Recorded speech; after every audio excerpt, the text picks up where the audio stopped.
This podcast is rated S for spoilers. Listener discretion is advised. Don't forget to view our spoiler-free companion video on our Half Past Podcast channel on YouTube.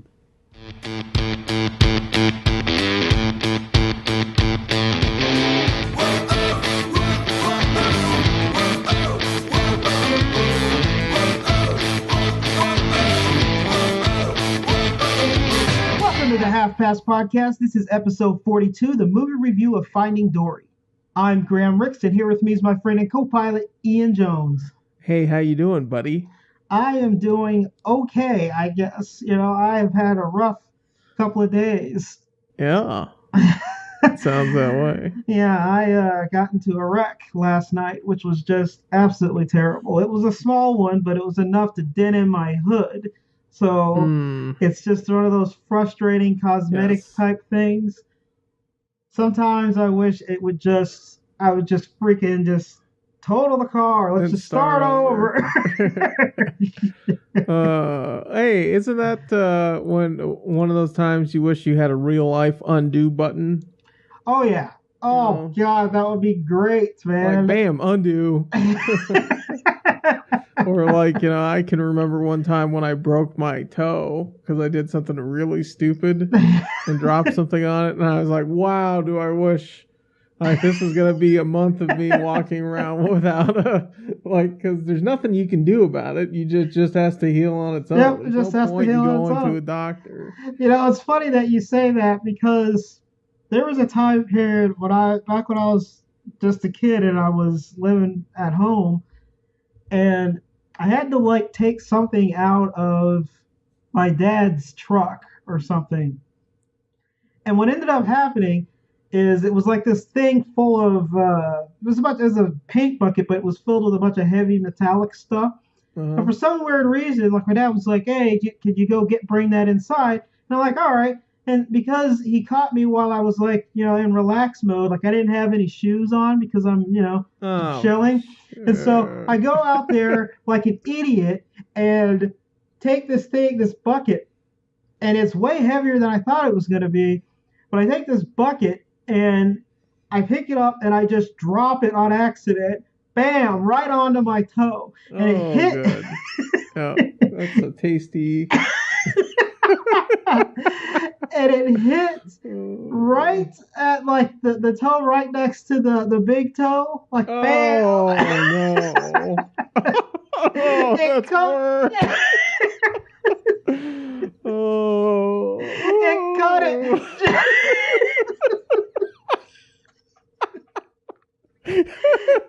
It caught it just enough to where it basically it's gonna get kind of disgusting here, but it basically took the nail off. Right. And so it was so painful, and I was just bleeding all over the place. And it was from the garage, and so I came into the garage, and the garage leads to the laundry room, which leads to the kitchen. And so I go through there, and I'm sitting there, and I'm bleeding, and my mom's in the living room, and I'm kind of limping, and eventually I don't make it to the living room, and I kind of sit down, and I'm like, I need some help. Somebody needs to get me some stuff. And and so my mother, God bless her, I love her, but her reaction to that was, boy, you need to stop bleeding all over my floor. Oh, damn it. That's awesome. And you need to stop bleeding all over my floor. She was so upset because she had just mopped the floor. So she was just she was so upset with me for bleeding all over her floor. God, I love that woman. That's great. Oh, she is such a riot. That's her in a nutshell, man. She's one tough woman. We had this table, and you may even remember this table because you've helped me move a couple of times. Yeah. And I've said, I'm getting rid of this table. Yeah. People are going to stop trying to pawn this one off on me, and that's because I would always walk past it, and I would hit right in between my toes on my legs that's just every time. And it just was terrible. It was the worst. Oh, that's terrible. There's, Oh, we had these office chairs back home also that were they were the ones that would come down and they were just these thin little pieces of metal that would just go down and then come back up. So it was just basically a U shape on both sides for this metal leg basically.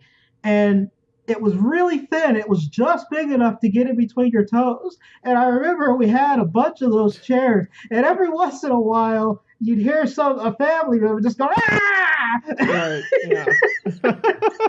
Yep. And we're just like, oh, we know what happened there. It goes right in between your toes. And there's nothing you can do about it. Oh, it's whatever just you're awful. thinking about stops.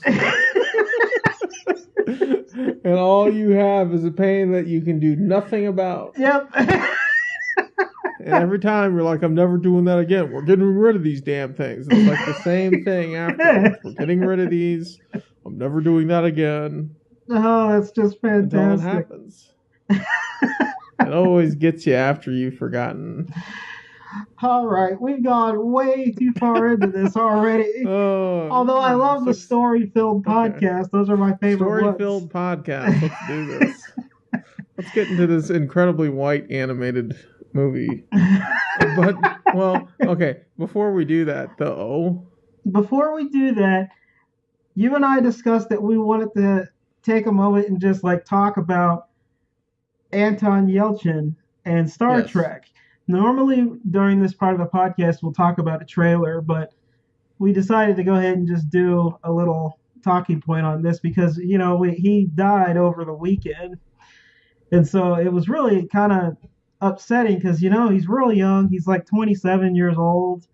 And he managed to snag this nice little part where he can be in a bunch of movies and be a part of something that's pretty awesome.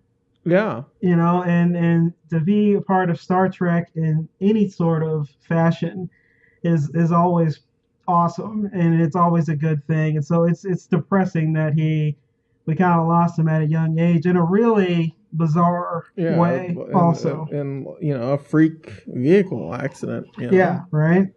It's it really is too bad. I mean, I was looking over his page on IMDb because he's, like you said, he's 27. He's a really young guy. He's super talented. Yeah. But I mean, we've seen him in stuff for years. And, I can remember him from Alpha Dog. And, he was sort of turning into a leading man type of guy. And, to be in a Terminator movie that actually made money and then also be in the first Star Trek reboot in the same year, that's a huge thing. Yeah, those are two big-time studio films. So, who knows what could have been. Yeah, it's very upsetting when you lose one of these younger actors, especially these talented ones, and it's just like, man, I know he could have had a really long, successful career, so it just sucks sometimes, man, when you hear stuff like that.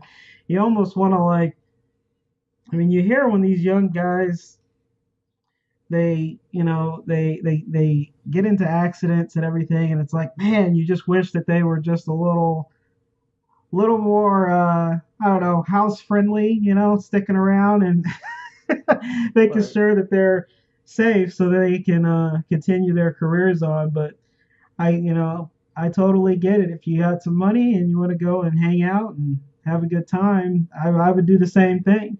So it's just unfortunate how freak of the accident it was. Yeah. Right. Well, yeah, a car rolling back on you. And yeah. It's just such a rare way for that to happen. And so it's real unfortunate. Yeah, and it wasn't something self-destructive either. No, it wasn't. I'm not sure if that helps things, but sometimes you wonder about that with these young stars. Yes. And the kind of pressure that they're put on. And, you make a good point. He, I think, at the surface, he always seemed like a really good guy in interviews and everything. So, I think especially the science fiction community And the timing of it was a little bit weird because it happened on Father's Day, Yeah. and I'm still seeing things rolling out on Twitter and Tumblr because the message is slowly starting to I think get to everyone that this is a huge deal. And I was talking to someone too. They've got one more movie, I think. Yes, I think it's that they're one more under also. contract for, and I don't know how they're gonna deal with not having such a big character in the next one, but I would not like to see him recast. I think they need to find some appropriate way to talk about him not being there. So I'm not even sure what they could do for that. I would assume they would just recast, but we've been I think pretty positive, so it's time for me to be insensitive. What if they just take okay. What if they just have him, they just use his image and it just gets blown up immediately at the start of the next film? Oh, wow. The whole thing is about the revenge of Chekhov, which has never happened before. No, right? no. Nobody's going after Kirk or Spock. Oh, man. All right. Okay, insensitivity over. We seriously miss this guy, but that could be a way of handling it because a movie has never quite gone that way. No. It's never gone that way. The anti-Paul Walker way of handling it. Yeah, right? Giving him this nice thing where he just drives off into the sunset. That's absolutely ridiculous. You just use some of the footage you already have. Oh, man. All right. The 100 people who download this are going to be pissed at me. So let's move on. I'm going to go ahead and move the podcast on after that. I need to get some more alcohol in me anyway. So. All right. We'll go ahead and take a quick break, and then we'll go ahead and get into Finding Dory here. Cool.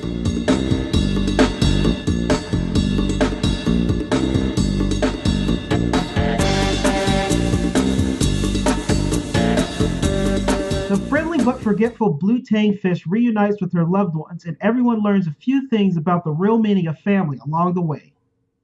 This movie is directed by Andrew Stanton and Angus MacLane. It's just Andrew Stanton. Yes, it is just Andrew Stanton. Andrew Stanton has been a part of Pixar for a long time. He did Bugs Life, WALL-E, and he also forayed into John Carter. Yes. Okay. Yep. So I actually didn't mind that one a whole lot, but it really got slammed. It got slammed really bad. So. We went to go see that one together, and I didn't think it was that bad of a movie. But it bombed bad in the box office. It's just nobody wanted to watch it, apparently. The thing that's positive about Angus MacLane is the fact that he's next to Andrew Stanton, and he's been moving up the ranks of Pixar for a while. We'll see if we don't see this guy later on in in the actual driver's seat one time. Because that's just kind of a thing that Pixar does anyway. They kind of build these guys up. And he definitely, the last project he worked on, he was the supervising animator. So he went up from being just the lowly animator all the way up to a supervising animator. And now he's co-director. So I wouldn't be surprised. They must like him. So I wouldn't be surprised if he gets something else to work on later. So he's starring, of course, Ellen DeGeneres as Dory.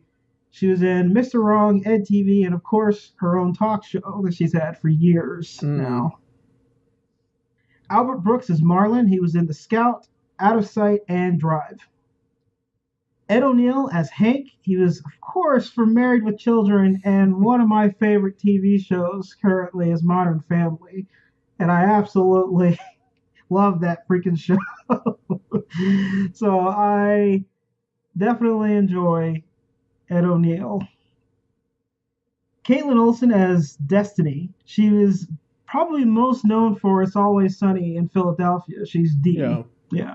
I tried to explain to my mom who this was. With very little success. Because I think that last name is throwing her off. Oh, nice. No, No. No, you haven't seen her in anything, Mom. I'm sure. Hayden Rollins is Nemo, and this kid, he hasn't done anything. He's been in a couple of shorts and this movie, and that's pretty much all he's done. Kid actor. Yep. Ty Burrell is Bailey. He was in Modern Family, The Incredible Hulk as Doc Samson, and and of course Mr. Peabody and Sherman. Diane Keaton is Jenny.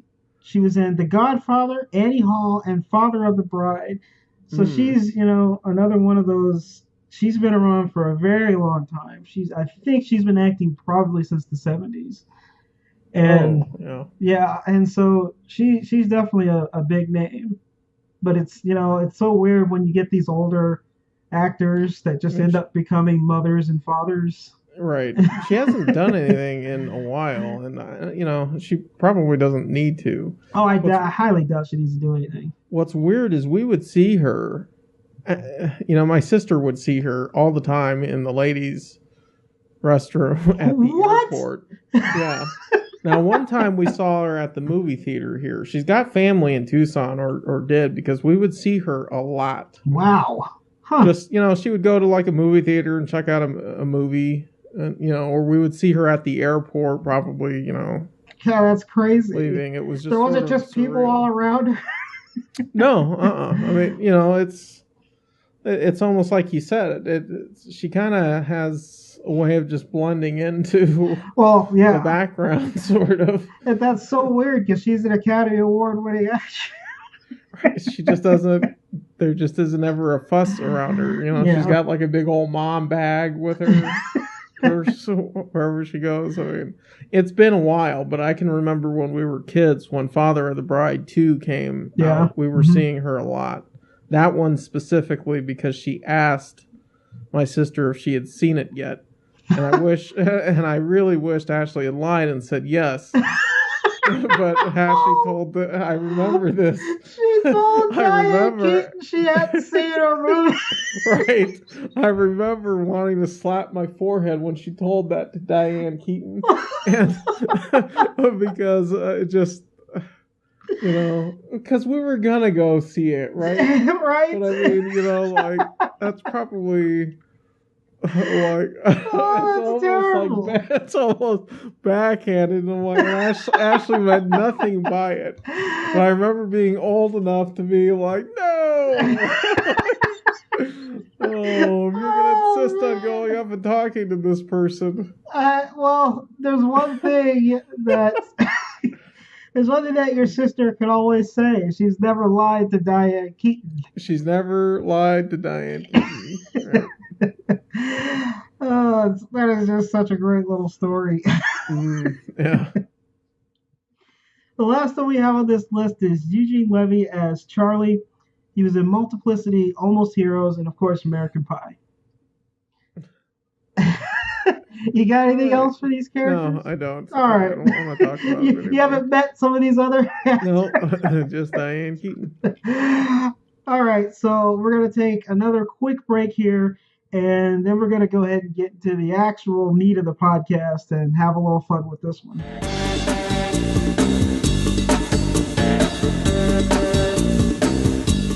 All right, Jones, here we are back here with our Corks and Likes section. So I'm going to go ahead and let you have some fun with your quirks, because the last movie I did where I kind of felt this way about, where I had like not a lot of quirks or they were really minor, was Zootopia. And oh man, I have been giving some crap about my small little insignificant quirks that I had about that movie. Wait a minute, from who? Well, from people? From yes. Okay, all right. Well, definitely more than one person, that's for sure. Okay, all right. But I just want to go ahead and give you a shot, because I'm hoping you could pick me up, because I was pulling at straws over this. So Dory, let's do it. Our namesake here, is incredibly annoying. She's awful. And it doesn't have anything to do necessarily with Ellen's performance, but the character herself. I think spends way too long not being able to remember the tiniest thing. I mean, it gets to the point where the whole story is supposed to be about her going back home, but she's just like constantly forgetting stuff. Well, yeah, that's her character. Yeah, it just isn't, it was, for me, it was like enough already. Man, I didn't get that at all. It was the illusion of a plot, which it's pretty light on. I didn't get that at all. There isn't much of a story to this. Well, no, there isn't. I definitely agree with that. But I mean, that's probably the bigger issue. But I really didn't care a whole lot for Dory. That is so weird. She didn't bother me at all. It's like there not being enough Lightning McQueen in Cars 2 for me. And this is sort of the issue that I have with now that, Disney owns Pixar and we're going to go sequel happy. Yes. That the sequels just aren't very good. And to me, in general, this movie is just not that good. Wow. All right. They reiterated an awful lot that the Marine Institute that's in this thing is not SeaWorld. Basically, that they're all about rehabilitation and release. Yes, they do that. But I mean, they still are making money off of animals that were never supposed to be released. Yes. And 2 of the whales who were having issues ended up back in the ocean. Yes. Which I thought was sort of weird because one of them can't see. And so I don't know. I guess there was something really, really weird about that to me. Okay. There's an oddball continuity issue where the sea lions, who were probably the one really fun thing about this movie, they leave their rock to go after Nemo and the whales to see what's going on. Yeah. And they actually don't follow them. They say that they're going to, and then in the next scene they're just back on their rock. and I thought this was just a huge brain fart. I could have sworn I saw them towards the end when the truck goes off of the. Yeah, but they're back on their rock. Oh, I don't know if they were back on the rock. Reacting to this truck. Okay, so and then of course there's the whole truck sequence. You're right, because they get hit with the fish. Yeah. Yeah. Yep. Okay. Then there's the whole truck sequence, which for me is I don't know, something out of Looney Tunes. Yes, it is. Like, having these characters somehow drive a truck.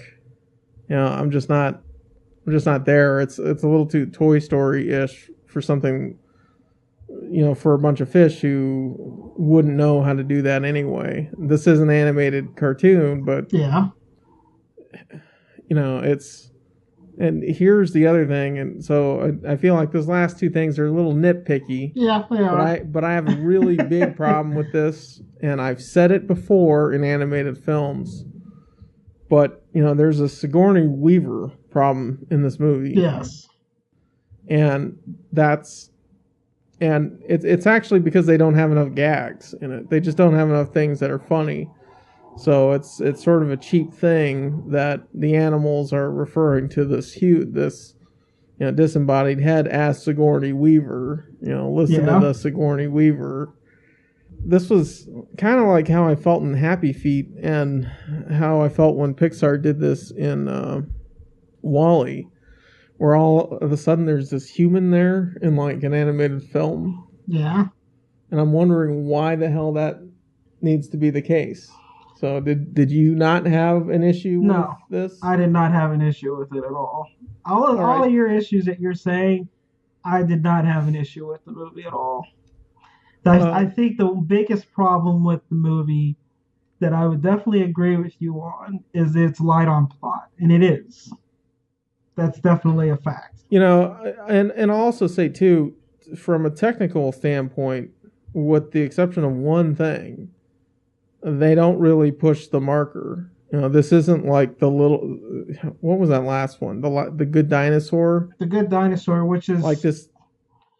That movie has a myriad of problems with that movie. It does, but again, the argument that I made when that movie came out, if you're going to compare 2 movies side by side, what they did from a technology standpoint, the advances they made in that movie are completely industry changing, and we saw a lot of that in the animated short that followed this movie. To me, or that preceded this movie, yes. Right, that preceded this movie. To me, Finding Dory just didn't have any of that. Like it didn't show that it was looking a whole lot better than the original one, even though I know that's the case. Well, if I were to sit down and watch the original one again, I know that it would look better. But as far as the underwater environments go, they really weren't that bright and vibrant, and some of them weren't meant to be like that. But to me, that's a little bit of a cheat. Like I felt like we were getting cheated out of that. I feel like I definitely understand your point about The Good Dinosaur, because that has the environments in that are pretty much the best you've seen in a movie, especially just the CG version of it is just amazing in that movie. Here's the deal: nobody gives a shit. So I mean, I get your point. Okay. As an animator and as a digital artist myself, you and I can truly appreciate that beauty in that movie. Everybody else cannot. They just can't. They're looking at the movie as a whole, and they're just kind of like, okay, and they get what they get, because that movie has a myriad of problems. The environments are not the problem. It's like, it looks fantastic in the movie. And my counter to this with Finding Dory is, I don't think that the point of Finding Dory was to push the limit. I just don't think they were even trying to do that. And I don't know how you could always expect a company to do that. The thing that's always good about Pixar is not always them pushing the envelope. It's more about them doing a cohesive story with great characters and moving forward. And this movie does have a problem where they don't really do that in this one. Well, I mean, they don't do either. And this movie has the Disney problem of that they knew it was going to make a lot of money. Yeah. But I mean, the movie as a whole for me is just way flat. I thought, me personally, I thought what was there was good. And that's kind of how I felt about the movie. Is I thought what was there was good. I didn't go in expecting much, because it is a sequel, and I just didn't. I wasn't expecting them to push the envelope. It's a sequel to a movie. I wasn't expecting us to get a bunch of new, crazy, good characters or anything. I just wasn't expecting that. I was expecting a very easygoing kind of story that just kind of pushes you through this movie, which I think is what it does. And the thing is I think that's all it does. But I think it does that very well, if that makes any sense. Yeah, okay.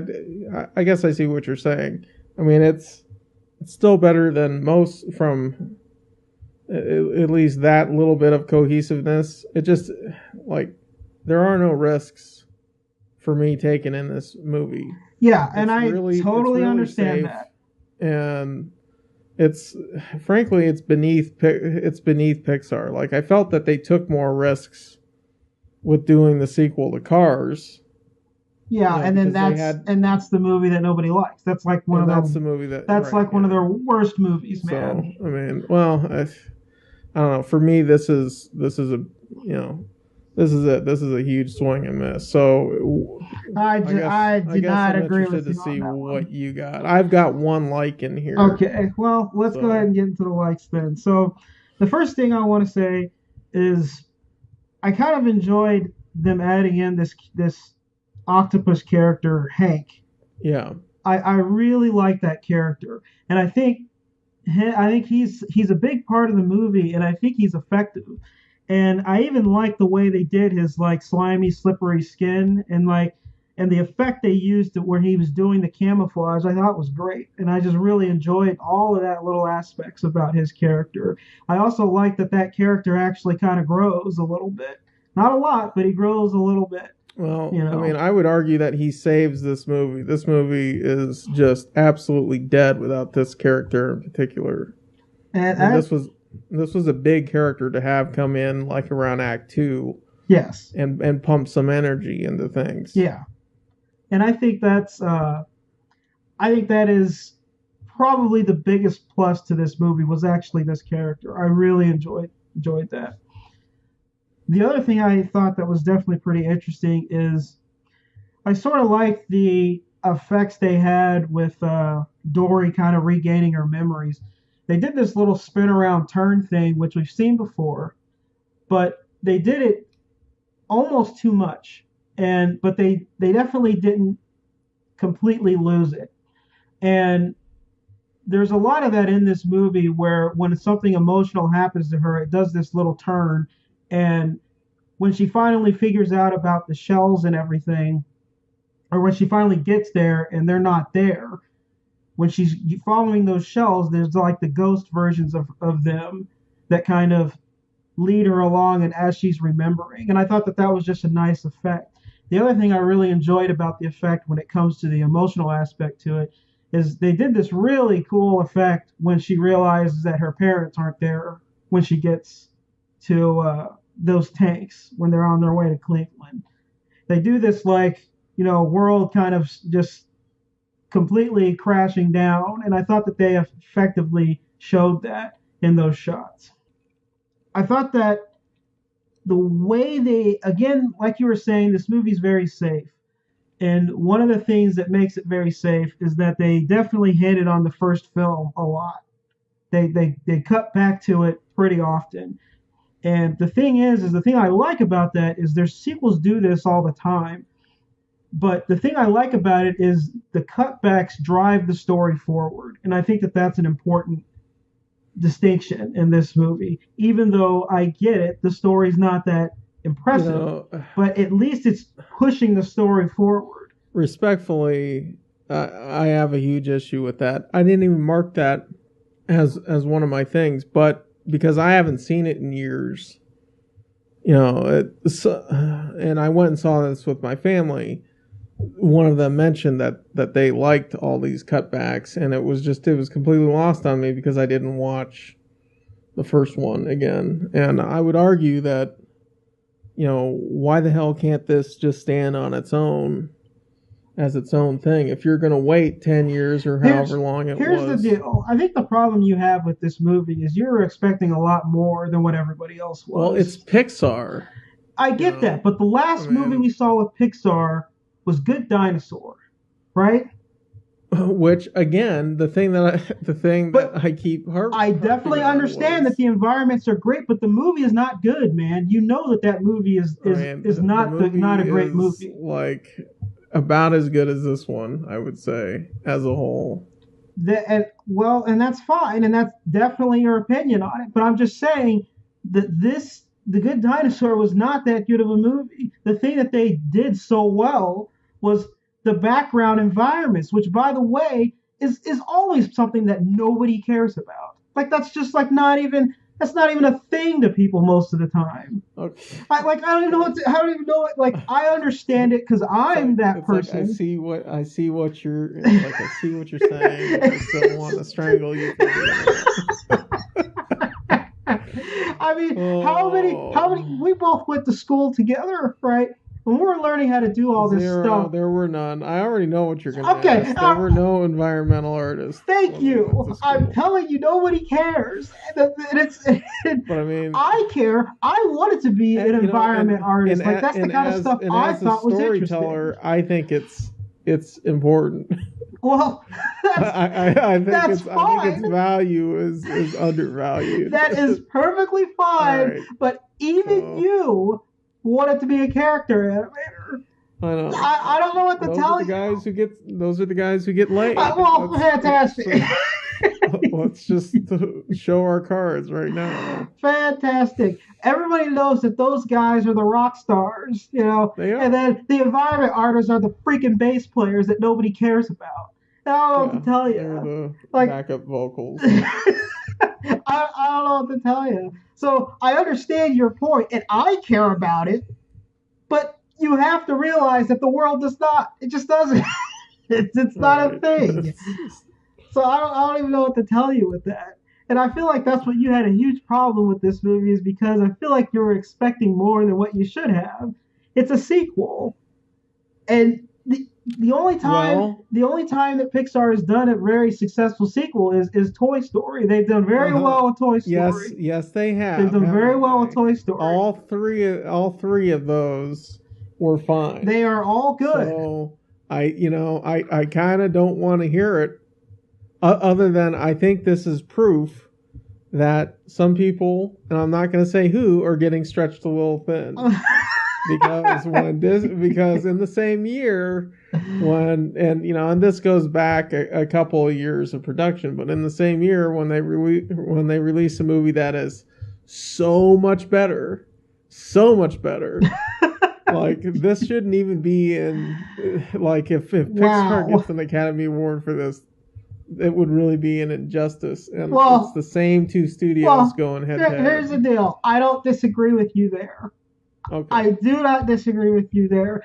But I've been saying that since Zootopia. I know. In the podcast, I said it's Yes, going to you win the did. Academy Award for best animated picture. And you know what? I'm still freaking saying that because it's going to freaking win. I know it is. It's too good. There's Yeah, no the only way. thing The only that I way think that might has beat it is if some stupid little artsy crap movie artsy, that right? that might win, and that would just piss me off. I can't even believe how I would get on here and rant more than I am right now if that freaking happens. I'm telling you. And it might be the year for that, but we know that one's going to be the best one. But Life of Pets is out, and that's been marketed to death. Yes, it has. For But a long time, it's been over marketed. Well, the thing is that marketing is not even you know how. Okay, here's where the business part of me comes out. Okay, I understand your point to that, but marketing makes money. It just does. It does, but it also buys the Academy Awards. Not necessarily. That's not true at all. In the case of Shakespeare in Love, it does. Oh, you're gonna go back to what yes, year was that? You can buy an Academy Award for the worst fucking movie on the planet, Shakespeare in Love. Oh, thanks for the F-bomb that I now have to bleep out. Thanks. No one's listening at this point. No one's listening because it's Finding Dory. Dang it. Oh. Just let it go. No one's gonna care. No one's gonna be listening for an F-bomb 40 minutes. Oh, whatever. All I'm saying is that I feel like I just feel like it'd be disaster if Zootopia didn't win, and that's just my point to that. I'm not saying that this movie. I think this movie is good enough for what it's trying to do, and I think what it does very well. Even though it doesn't push the envelope and it doesn't take any risks, I think it does very well. And it is. I totally get it. It seems like they're trying to print money here, but again, the business part to me, I don't have a problem with that as long as you're not trying to print money via doing something very terrible. Like Hoodwinked. That movie made 10 times its budget, but that movie's awful. They didn't even attempt to make a quality movie. This one at least attempts, and I think whatever it does well. It just doesn't take a lot of risk. But a lot of the times that happens with sequels, especially since the last. We can safely say that Pixar has now done enough better sequels than they have bad ones, I would say, because they haven't even done that many. It might start evening out. It might. I sure hope not, because The Incredibles is coming out soon. That would be the next one.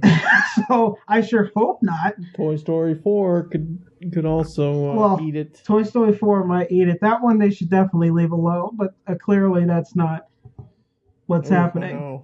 But too many toys to sell, my friend. It's a lot of toys they can resell to. Well, no. The rest of the likes I have are so insignificant that let's just go ahead. Do you have Did I already get your Well, I one mean, like? you sort of mentioned it, but the animators can really appreciate this. The work that they did with Hank the Octopus, I thought was probably one of the harder things you can do as an animator. Yes. Is to have to deal with a character like that. In fact, it is so difficult that if you can think back to Revenge of the Sith, where Grievous had 4 arms, Yeah. the animators got rid of 2 of his hands really quickly, and that was the plan. Yes. Because they didn't want to have him fight with 4 arms for very long. Yes. I mean, this is a character who, through the second or the last third of the movie, I would say, is with them. Yes, he is. And, I just like the character in general. Well, that's how I felt about it. I thought he was the strongest point to this movie. I really enjoyed him from a technical standpoint and from a creative standpoint. I thought he was just great. And I thought Ed O'Neill did a good job with him, and everything just seemed to work out with that character really well. And so is that your only like that you have here? Yeah, that's it. All right, well, let's go ahead and rate it then. So I think we all know how you feel about this movie, and to say that this movie is equivalent to The Good Dinosaur, I just can't even agree with you on that. Except one. I didn't like it as much. The Good Dinosaur had so many problems. Definitely everybody listen to that podcast, because that's a fun one. It is a fun one, yeah. But I thought it was a fun movie. I definitely felt like it had the same kind of feel and charm as the first movie. And frankly, I think what's in there, it was well done. And I feel like if you've seen the first one, I don't see a problem why you wouldn't see this one. So I'm going to say see it. I did go and see this with my family, which was nice. That's what we did for Father's Day. That's nice. And so I had a pretty good memory there. But, I would say unless you've got little kids, this is definitely a skip it. Oh, it just isn't, what? Yeah, it just isn't, I think, worth the effort. It isn't enough of an improvement. What? And I think there are plenty of better animated movies that are probably coming down the pipe here, too, this summer. We'll see. Got to be kidding me by that. All right. I did not. You really didn't like this one. Okay. I did not like the story at all, or that they just basically were hitting the cash register. I think it's a shame that it's got, I think, at this moment, the biggest opening of all time for any animated feature, because it doesn't deserve it. Wow.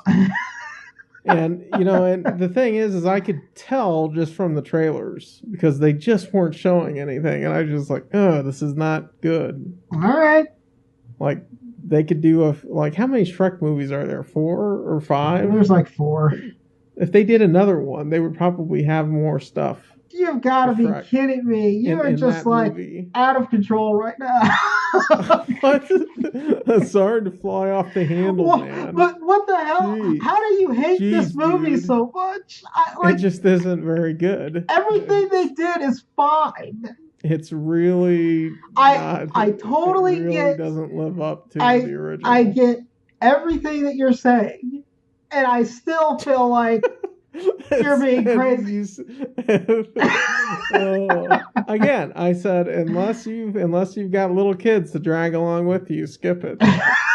I mean, I don't even think there's that much stuff for little kids in this movie. This is okay. So we're going to remember this podcast for a very long time. So why is that? Finding Dory is the podcast where we are furthest apart on opinion on this movie. I'm stunned that we are as far, but I mean, forgettable is a really good way of describing this movie, by the way. When you said that in the description, I was like, yep, that's right.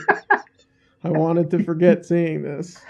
Oh, you're being way too harsh with this movie. I cannot believe it. All right, well. Shit.